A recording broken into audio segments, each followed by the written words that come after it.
Buenas tardes, mi nombre es Juan Carlos Alfonso y en conjunto con Ana Malagón y Valentina Martínez hemos elaborado este video con esta fascinante área del conocimiento que es la fisiología respiratoria, ahondando en tres tópicos importantes, que es la membrana respiratoria, la difusión de O2 y CO2 y el transporte de los mismos.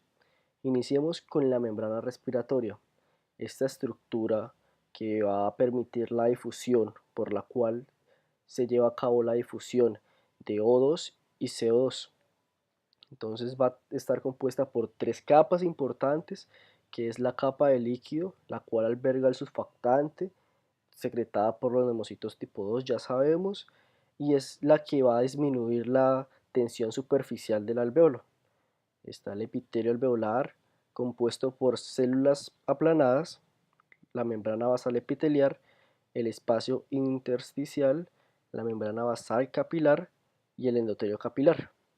Va a tener un tamaño aproximadamente de 0,6 micrómetros, pero en algunos lugares un tamaño de 0,2 micrómetros. El área superficial sumado de todos los alvéolos va a alcanzar un tamaño hasta de 70 metros cuadrados, que se va a ver disminuido en algunas patologías. Aquí podemos evidenciar que la difusión de O2 va a estar en dirección alveolo capilar y la del CO2 va a estar capilar alveolar.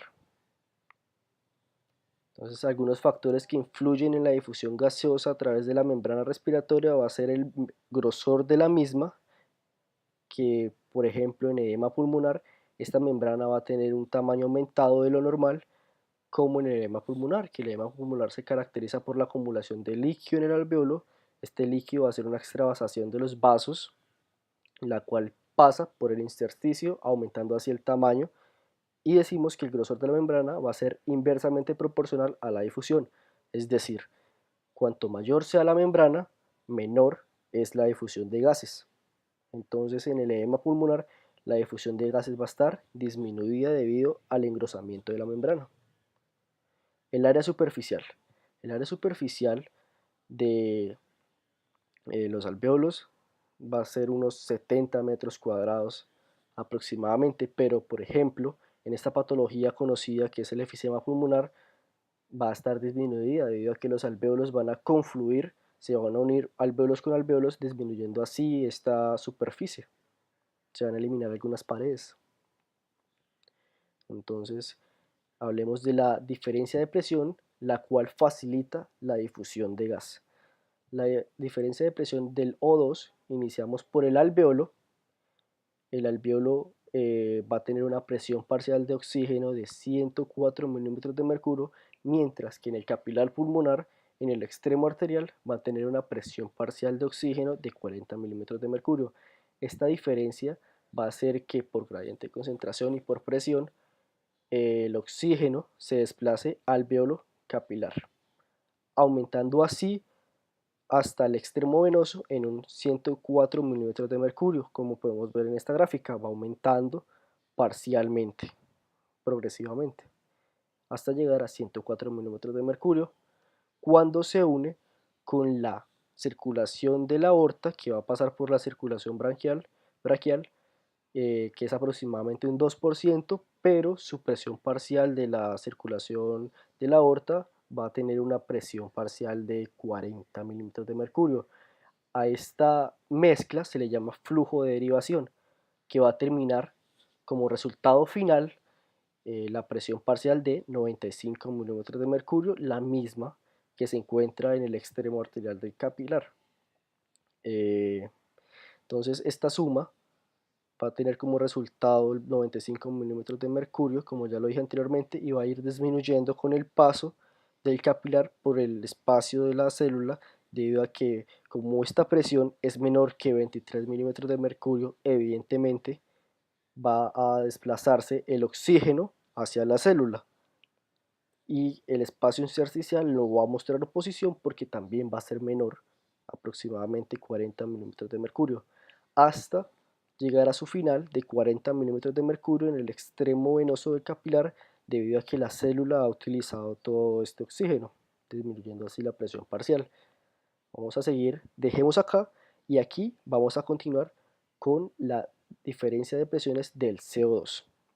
Entonces, por metabolismo de la célula va a producir CO2, aumentando así la presión parcial de CO2 en la célula tisular, mientras que en el extremo capilar arterial va a tener una presión parcial de 40 milímetros de mercurio, haciendo así que esta diferencia permita la difusión del CO2 hacia la arteria, aumentando así hasta 45 milímetros de mercurio en su extremo venoso capilar. Esta presión parcial o esta concentración de CO2 se va a desplazar hacia la parte del capilar pulmonar, llegando así con el alveolo, pues preparándose para su excreción. Entonces va a llegar con una presión parcial de 45 milímetros de mercurio, mientras que en el alveolo va a tener una presión de 40 milímetros de mercurio. Así se va a excretar, va a disminuir su presión parcial hasta aproximadamente 40 milímetros de mercurio.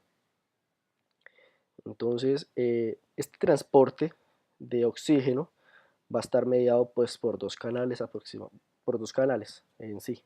El del oxígeno va a estar mediado por la hemoglobina y por difusión libre en el plasma. Entonces la más importante es la primera mencionada, que va a ser la hemoglobina. Sabemos que la hemoglobina pues tiene una estructura funcional cuaternaria, va a estar compuesta por un grupo heme y su globina estructural. El grupo heme va a tener un hierro unido a él y la influencia de la presión parcial de O2 va a hacer que se le adhiera con mayor facilidad el oxígeno. Entonces que entre mayor presión parcial de O2 se le va a adherir el oxígeno con mayor facilidad.